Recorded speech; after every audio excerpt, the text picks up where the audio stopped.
Dementia is an umbrella term for the loss of cognitive function associated with a number of neurological conditions such as Alzheimer's disease, Lewy body dementia, Huntington's disease, and traumatic brain injury. This loss of cognitive function results from the death of once active nerve cells in the brain. The common thread between these conditions is the loss of a person's ability to think, remember, and reason. Symptoms of dementia often include difficulties with visual perception, language skills, and ability to pay attention. Some people also suffer from the inability to control their emotions. There are many causes of dementia. Some dementias are reversible, and some are progressive. Dementia caused by infections, metabolic disorders, nutritional deficiencies, and poisoning may be reversed with appropriate therapy. However, progressive dementias such as Alzheimer's disease, vascular dementia, and frontotemporal dementia only get worse with time. So being diagnosed with dementia is often a frightening experience.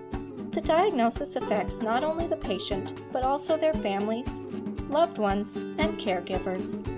Furthermore, many individuals have what is referred to as mixed dementia, meaning they suffer from multiple causes of cognitive dysfunction, and often the cause of dementia is not known.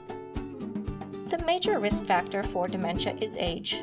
Although dementia is not a normal part of aging, and many elderly people maintain high levels of cognitive function well into their 90s.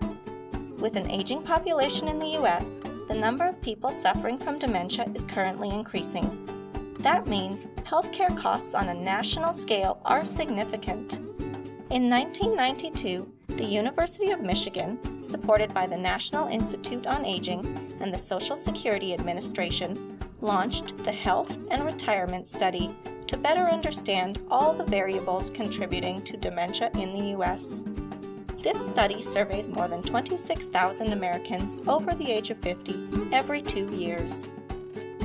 The study collects information about income, work, assets, disability, physical health, cognitive functioning, and healthcare expenditures. The data is being used to monitor trends in health and economic status and to understand the causes of dementia.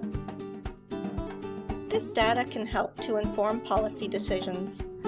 For example, this data could help lawmakers understand the impact of raising the age of eligibility for early Social Security benefits from 62 to 65. Several recent studies from other countries suggest that the age-specific risk of dementia may be declining. If the same conclusion holds true in the U.S., healthcare costs related to an aging population may not be as expensive as predicted. So understanding the social and economic effects of dementia will benefit us all. When armed with the right information, scientists, policymakers, and the general public can work together to ensure we are prepared to deal with the growing burden of dementia in the U.S.